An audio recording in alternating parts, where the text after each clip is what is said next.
اللي مستنيين الأكل زي البوبس دول من أسماك القرش الممرضة، نوع مسلم من القروش بيعيش في المناطق الاستوائية، وساعات بيجوا لحد الشطوط اللي فيها ناس عشان يتسولوا أكل كده بكل براءة، وساعات كمان تلاقي عدد كبير منهم متجمعين في المياه القليلة كأنهم عاملين اجتماع مهم.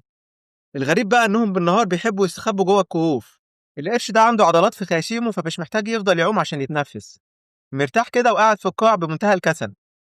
جلده شكل شبه الترازو، والنقط الصغيرة اللي فيه دي اسمها القشور الجلدية السنية، دي بتساعده يقاوم الخدوش وكمان بتحميه من الطفيليات.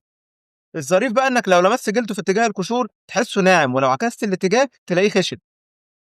البدل اللي بيلبسوها السباحين استوحوها من جلد القرش ده عشان القوه والحمايه اللي فيه، وعشان طبيعته الهاديه في اماكن سياحيه بتعمل برامج تخلي الناس تنزل تعوم معاه، وبيكون المنظر ده فعلا خرافي. لو جات لك الفرصه هل ممكن تنزل تعوم معاه فعلا؟ قول لي في الكومنتات. واخيرا لو عجبك الفيديو اضغط لايك وشير وتابعني وانتظر مزيد. شكرا.